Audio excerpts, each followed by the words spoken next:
Bayangkan sebuah liang sempit, gelap, sunyi, tempat yang tidak bisa kita hindari.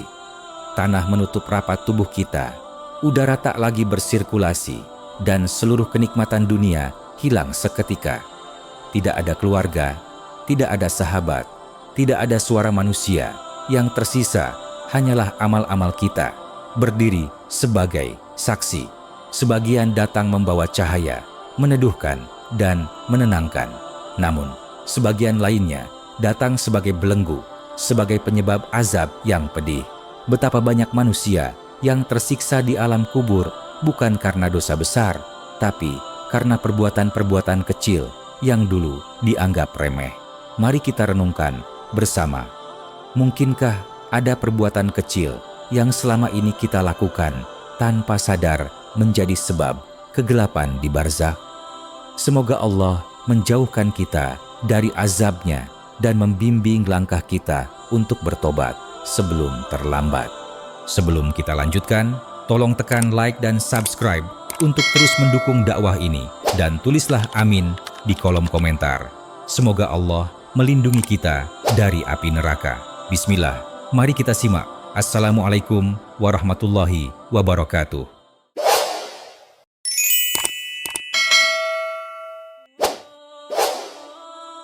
Pertama, tidak bersuci dengan sempurna.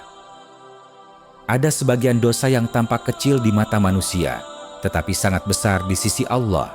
Dan dosa yang satu ini, tidak bersuci dengan sempurna dari kencing, adalah contoh paling nyata. Rasulullah sampai menegaskan bahwa mayoritas azab kubur datang dari perkara ini. Imam An-Nawawi dan Ibnu Hajar menjelaskan bahwa karena suci adalah syarat sah ibadah, maka meremehkannya adalah bentuk kecerobohan yang menunjukkan kurangnya penghormatan kita kepada Allah. Bayangkan, seseorang yang sepanjang hidupnya salat, berpuasa, bersedekah, namun ia tergesa-gesa di kamar mandi. Ia tidak memeriksa percikan najis di pakaian dan tubuhnya, tidak benar-benar memastikan bahwa ia suci. Perkara yang ia anggap kecil itu menjadi beban berat di alam kubur. Ketika ia diturunkan ke liang lahat, malaikat datang bukan dengan senyuman, tetapi dengan teguran. Dulu, engkau tidak berhati-hati dari kencing. Sebagaimana sabda Rasulullah ketika melewati dua kubur, salah satunya diazab karena tidak bersuci dari kencing. Hadis riwayat Ibnu Majah. Imam Al-Qurtubi menggambarkan, kelalaian ini adalah cermin dari hati yang tidak menjaga adab terhadap Rabb-nya. Dan azab kubur adalah akibat dari kelalaian yang terus dibiarkan. Karena itu, para ulama menasihati, barang siapa ingin kuburnya lapang dan bercahaya, maka hendaklah ia menjaga kesuciannya di dunia, karena kebersihan jasad adalah bagian dari kejernihan hati. Jangan biarkan kelalaian sepele menjadi sebab sempitnya kubur kita.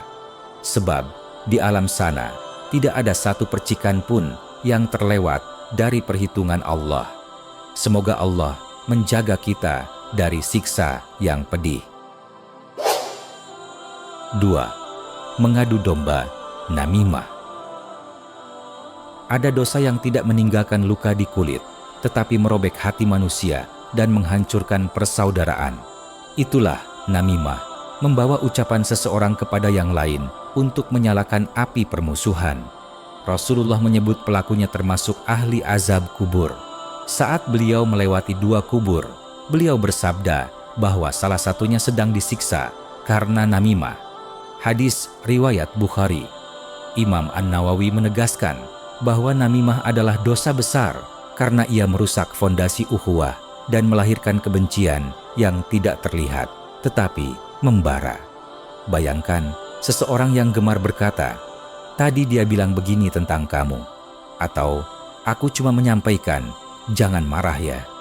Ia merasa sekadar bercerita, tidak bermaksud buruk, namun setiap katanya jatuh seperti percikan api yang menyulut retaknya hubungan keluarga, rusaknya pernikahan, atau renggangnya persahabatan. Imam Al-Ghazali menyebut namimah sebagai racun yang dibungkus senyum, karena pelakunya tampak peduli, padahal ia membawa kehancuran. Saat pelaku namimah masuk ke alam kubur, kata-katanya berubah menjadi cambuk yang menghantamnya. Setiap kalimat yang pernah ia sebarkan kembali menghampirinya, membelitnya seperti ular yang menyemburkan bisa. Tidak ada yang membelanya, karena ia sendiri yang mengundang azab itu. Jagalah lisan, jangan menjadi sebab pecahnya hati orang lain. Sebab kata-kata yang kita anggap ringan bisa menjadi beban yang sangat berat di alam kubur. Semoga Allah menjauhkan kita dari dosa yang merusak ini. 3. Senang menyebarkan fitnah dan gosip. Sahabat, betapa mudahnya jari bergerak, menyentuh layar, menekan tombol share tanpa pikir panjang. Satu kalimat yang belum pasti, satu potongan video yang belum jelas, satu cerita yang didengar setengah, lalu kita sebarkan seolah itu kebenaran. Banyak orang tidak sadar bahwa dosa besar kadang lahir dari perbuatan paling ringan.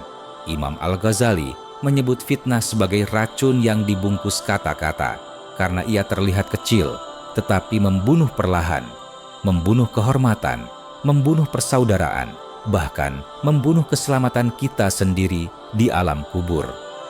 Bayangkan, seseorang yang setiap harinya menyebarkan gosip, merasa dirinya hanya sedang bercerita. Namun di sisi Allah, ia sedang menumpuk bara. Setiap nama yang ia rusak, setiap hati yang ia gores, setiap prasangka yang ia hidupkan, semuanya membentuk gelapnya kubur yang menantinya. Fitnah bukan hanya dosa besar, ia adalah pengkhianatan terhadap amanah lisan. Para ulama Ahlus Sunnah sepakat, menjaga lisan adalah penjagaan terhadap diri sendiri dari azab. Ibnu Hajar menegaskan, orang yang merusak kehormatan saudaranya dengan fitnah telah membuka pintu azab sebelum pintu neraka. Allah berfirman, fitnah itu lebih kejam daripada pembunuhan. Surat Al-Baqarah ayat 191. Fitnah adalah api, dan siapa yang menyalakannya, dialah yang pertama merasakan panasnya di alam kubur. 4. Menunda-nunda syalat tanpa uzur. Ada kebiasaan yang tampak biasa, tetapi di sisi Allah, ia adalah tanda kelalaian paling berbahaya. Menunda salat tanpa alasan, bukan meninggalkan salat, hanya menunda. Namun para ulama seperti Imam Al-Ghazali menegaskan, setiap kali seseorang menunda salat tanpa uzur, ia telah menunda perjumpaannya dengan Allah. Dan penundaan itu sering dilakukan dengan hati yang ringan, seolah waktu adalah miliknya, seolah panggilan Rabb semesta alam bisa menunggu. Bayangkan, seseorang yang terus menunda, azan berkumandang, ia berkata, sebentar, waktu hampir habis, ia masih sibuk dengan layar. Matahari mulai condong, baru ia berdiri. Ia tidak sadar bahwa setiap penundaan meninggalkan noda gelap dalam hatinya. Ibnu Hajar rahimahullah menjelaskan, kelalaian seperti ini adalah awal dari matinya rasa takut kepada Allah, dan hati yang mati ketika masuk kubur akan menghadapi malam panjang tanpa cahaya. Allah sudah memperingatkan dengan sangat jelas, maka celakalah orang-orang yang salat, yaitu mereka yang lalai dari salatnya. Surat Al-Ma'un ayat 4-5. Imam Nawawi menafsirkan, lalai bukan hanya lupa atau salah hitung waktu, tetapi termasuk menunda dengan sengaja hingga hampir habis waktunya. Di dunia, ia merasa tidak terjadi apa-apa. Tetapi di kubur, penundaan itu berubah menjadi kesempitan yang menekan. Seperti waktu yang dulu, ia sia-siakan, kini menuntut balas. Karena salat bukan sekadar kewajiban, ia adalah tali keselamatan. Dan siapa yang meremehkannya, maka ia telah melepaskan tali itu dengan tangannya sendiri. 5. Berbuat zalim terhadap sesama. Di dunia ini, kezaliman sering terlihat kecil. Kadang hanya mengambil hak orang sedikit, menipu dengan alasan cuman segini kok, atau menyakiti hati seseorang dengan ucapan yang kita anggap bercanda. Namun, para ulama sepakat, kezaliman adalah dosa yang tidak pernah dibiarkan Allah begitu saja. Imam Nawawi menegaskan, kezaliman adalah gelap yang berlapis-lapis, dan kelamnya akan menyertai pelakunya sampai alam kubur. Ibnu Hajar mengatakan, tidak ada dosa yang balasannya secepat kezaliman, baik di dunia maupun setelah kematian. Bayangkan, seseorang meninggal sementara di hatinya masih ada hak orang lain yang belum dikembalikan, meski hanya senilai beberapa ribu rupiah. Dikubur, semua itu berubah menjadi siksaan. Sebab di sana tidak ada lagi uang untuk mengganti, tidak ada kata maaf yang bisa diucapkan. Yang ada hanyalah keadilan Allah yang tegak tanpa sedikit pun meleset. Rasulullah bersabda, kezaliman adalah kegelapan pada hari kiamat. Hadis riwayat Bukhari Muslim. Dan kegelapan itu dimulai sejak pertama kali tanah menutup jasad. Di saat manusia berharap cahaya, kezaliman justru menjeratnya dalam kesendirian yang mencekik. Maka bergegaslah meminta maaf, kembalikan hak, dan ringankan beban orang lain sebelum kezaliman kecil berubah menjadi azab yang besar. 6. Berkata tanpa berpikir. Ada luka yang tidak terlihat darahnya, tapi meninggalkan perih sampai ke alam kubur. Itulah luka yang berasal dari lisan kita. Satu ejekan kecil, satu kalimat merendahkan, satu gurauan yang melukai, kadang kita anggap biasa, namun di sisi Allah ia sangat berat. Imam Al-Ghazali dalam Ihya Ulumuddin menjelaskan bahwa lisan adalah anggota tubuh paling ringan gerakannya, tetapi paling banyak menjerumuskan manusia. Bahkan Rasulullah memperingatkan bahwa seseorang bisa tersungkur jauh ke dalam neraka hanya karena satu kata yang ia ucapkan tanpa pikir panjang. Bayangkan seseorang yang ketika hidup gemar meremehkan orang lain dengan candaan, sindiran, atau komentar pedas. Setiap kata itu berubah menjadi bara yang menunggu di alam kubur. Ketika ia sendirian dalam gelapnya liang lahat, suara-suara yang dulu ia lontarkan menjadi saksi yang menuntutnya. Imam Nawawi menegaskan bahwa hadits tentang bahaya lisan adalah peringatan agar manusia tidak menganggap ringan kata-kata yang diucapkannya. Rasulullah bersabda, sesungguhnya seseorang mengucapkan satu kata yang membuat Allah murka tanpa ia sadari, namun ia terjerumus karenanya jauh masuk ke neraka. Hadis riwayat Bukhari. Betapa banyak hati yang hancur hanya oleh lisan, dan betapa banyak amal besar yang lenyap karenanya. Jagalah kata-kata kita, karena apa yang keluar dari lisan akan kembali kepada kita, entah sebagai cahaya atau sebagai azab. 7. Tidak menunaikan amanah kecil. Ada amanah yang begitu kecil hingga manusia tidak lagi menganggapnya sebagai amanah. Meminjam barang lalu lupa mengembalikannya, berjanji akan datang sebentar lagi, padahal ia tahu ia takkan menepatinya. Mengambil keuntungan sedikit dengan cara yang samar, berharap tak ada yang sadar. Hal-hal ringan seperti ini sering dianggap lumrah, tetapi di sisi Allah, ia adalah ujian besar yang membuka pintu azab kubur. Para ulama Ahlus Sunnah, seperti Imam Nawawi dan Ibnu Hajar, menegaskan bahwa amanah bukan hanya dalam perkara besar, tetapi mencakup setiap titipan, janji, dan kepercayaan yang kita terima. Bahkan, Imam Al-Ghazali menyebut pengkhianatan kecil sebagai racun hati yang merusak hubungan manusia dengan Rabb-nya, karena ia menunjukkan rendahnya rasa takut kepada Allah. Bayangkan, seseorang meninggal, sementara masih ada barang pinjaman yang belum dikembalikan, janji yang tak pernah ia tepati, dan titipan yang ia lalaikan. Di dunia mungkin orang-orang sudah melupakannya, tetapi malaikat tidak pernah lupa. Di kubur, setiap amanah yang ia khianati berubah menjadi beban yang menghimpitnya. Allah berfirman, "Wahai orang-orang yang beriman, janganlah kalian mengkhianati amanah Allah dan Rasul, dan jangan pula mengkhianati amanah yang dipercayakan kepada kalian." Surat Al-Anfal ayat 27. Di hadapan manusia, amanah kecil mudah dilupakan. Di hadapan Allah, ia adalah bukti apakah hati kita jujur atau penuh kelicikan yang tersembunyi. 8. Memutus silaturahmi tanpa alasan yang benar. Ada dosa yang tidak menumpahkan darah, tidak mencuri harta, tetapi cukup untuk mengundang murka Allah dan membuka pintu azab kubur, memutus silaturahmi. Ironisnya, dosa ini sering lahir dari hal yang sangat kecil, kesalahpahaman sepele, ucapan yang melukai sedikit, atau hanya karena gengsi dan keengganan untuk memulai perdamaian. Imam Al-Ghazali menyebut bahwa hati yang dikuasai amarah akan mudah menjadikan perkara kecil sebagai alasan untuk memutuskan tali kasih yang Allah perintahkan untuk dijaga.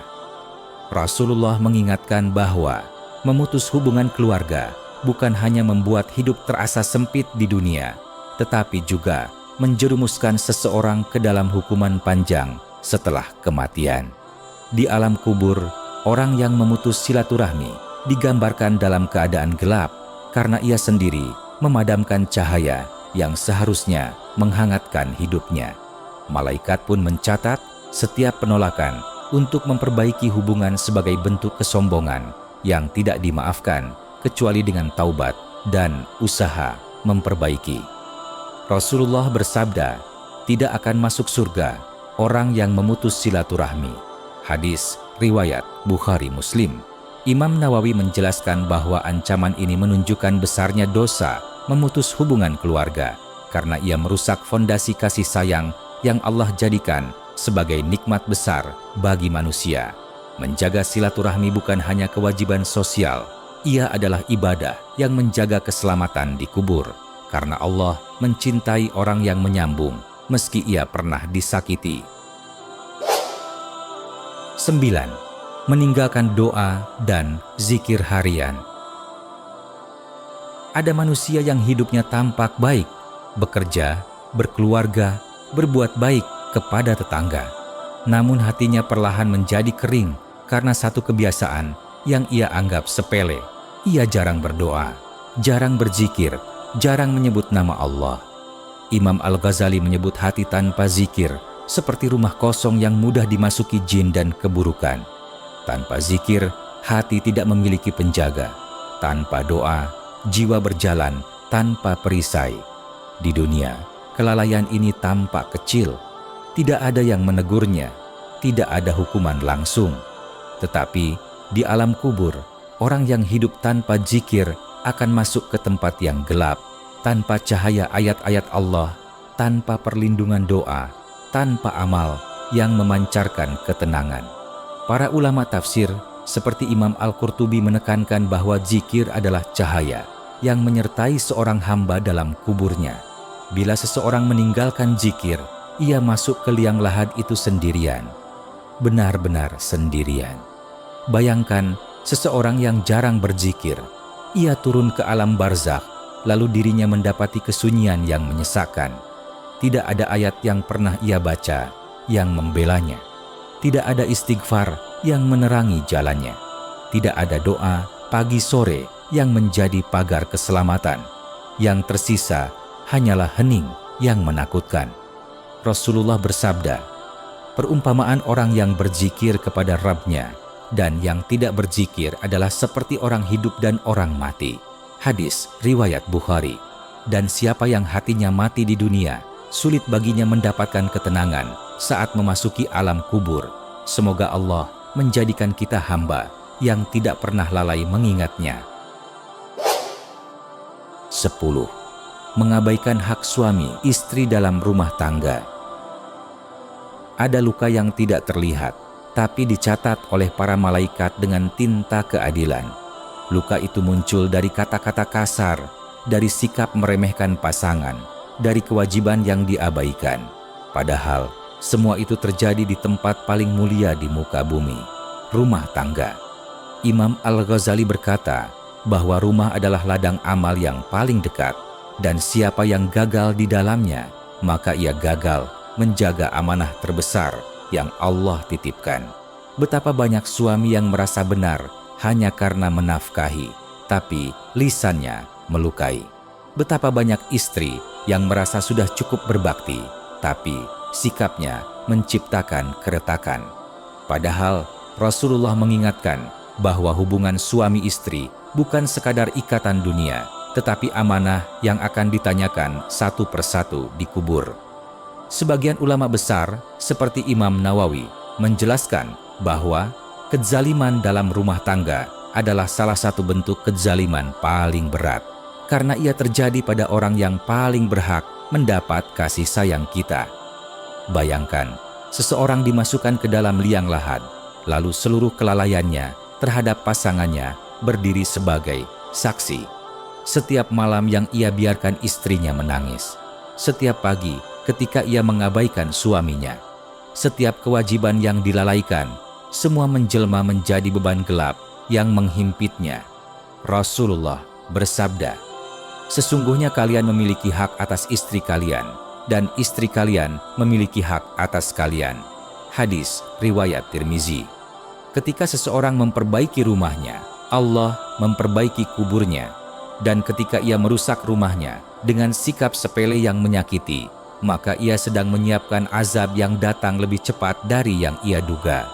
Semoga Allah melembutkan hati kita untuk menjaga amanah ini, sebelum amanah itu bersaksi melawan kita di hadapannya. 11. Lalai menjaga pandangan. Ada dosa yang tidak membutuhkan suara, tak menunggu langkah, bahkan tak perlu keberanian untuk melakukannya. Ia dimulai dari sekejap pandangan, sekecil kedipan mata. Namun, para ulama menjelaskan bahwa dari pandanganlah pintu maksiat terbuka, hati mengeras, dan cahaya iman memudar. Imam Al-Ghazali menyebut pandangan haram sebagai panah beracun iblis karena ia menusuk tanpa terasa, tetapi melemahkan ruh secara perlahan. Seseorang mungkin merasa, hanya melihat saja. Tetapi di sisi Allah, pandangan itu bisa menjadi sebab kehinaan di alam barzakh. Bayangkan, seorang hamba yang terbiasa membiarkan matanya liar, menatap sesuatu yang Allah haramkan di jalan, di layar ponsel, atau dalam kesendirian. Setiap pandangan yang ia nikmati, itu menanam duri dalam hatinya. Dan duri itu tumbuh, menjerat, lalu membawanya kepada kelalaian demi kelalaian, sampai ia memasuki kubur tanpa cahaya. Imam Ibnu Hajar menegaskan, ayat tentang menundukkan pandangan adalah ayat yang menjaga kehormatan seorang mukmin, dan siapa yang meremehkannya berarti merendahkan dirinya di hadapan Allah. Katakan kepada orang-orang beriman agar menundukkan pandangan. Surat An-Nur ayat 30. Menjaga pandangan bukan hanya tentang menahan diri dari dosa, tetapi tentang menjaga kesucian jiwa. Setiap kali seorang mukmin menundukkan mata, Allah meninggikan derajatnya. Setiap ia melawan godaan, malaikat mencatat pahala kemenangan. Di alam kubur, orang yang menjaga pandangan akan disambut dengan ketenangan karena ia telah menjaga hatinya di dunia. Sedangkan mereka yang membiarkan pandangan liar mungkin akan disambut dengan penyesalan yang tak lagi dapat diperbaiki. Sahabat Irman Hidayah, setelah semua renungan ini, mari kita berhenti sejenak dan melihat ke dalam diri. Betapa banyak dari perbuatan yang kita anggap kecil, ternyata berat di sisi Allah. Betapa sering kita tersenyum di hadapan manusia, namun lalai di hadapan Rabb semesta alam. Alam kubur bukan dongeng, bukan cerita untuk menakut-nakuti. Ia adalah gerbang pertama menuju akhirat yang pasti kita masuki seorang diri. Tidak ada lampu, tidak ada suara keluarga, tidak ada tempat berlari. Hanya amal yang akan duduk di samping kita menjadi teman atau musuh. Imam Al-Ghazali berkata, siapa yang memperbaiki hatinya di dunia, maka kuburnya akan menjadi taman. Dan siapa yang membiarkan hatinya kotor, kuburnya menjadi penjara. Kalimat ini bukan sekadar nasihat, ia adalah cermin. Karena yang membuat azab kubur bukan hal besar semata, tetapi kebiasaan kecil yang kita biarkan berhari-hari hingga menjadi karat di hati. Semoga Allah melembutkan jiwa kita. Semoga setiap ucapan, langkah, dan pilihan hidup kita menjadi cahaya yang menerangi kubur kita kelak. Dan semoga ketika kita dibaringkan di tanah basah itu, malaikat berkata, "Tidurlah dengan tenang. Engkau telah mempersiapkan dirimu ketika hidup di dunia." Amin. Sahabat Irman Hidayah, apakah kamu merasa mendapatkan sesuatu dari video ini? Sekarang bantu kami dengan cara subscribe dan aktifkan loncengnya agar tidak ketinggalan konten penuh makna dari channel Irman Hidayah. Tekan like dan tulis amin di kolom komentar. Semoga Allah mengampuni dosa kita dan keluarga kita, melimpahkan rahmat-Nya, serta menyatukan kita kembali di surganya yang penuh kebahagiaan. Jangan lupa bagikan video ini kepada keluarga, sahabat, dan orang-orang yang kamu cintai, karena bisa jadi hidayah itu datang melalui tanganmu. Terima kasih telah menyimak hingga akhir. Wassalamualaikum warahmatullahi wabarakatuh.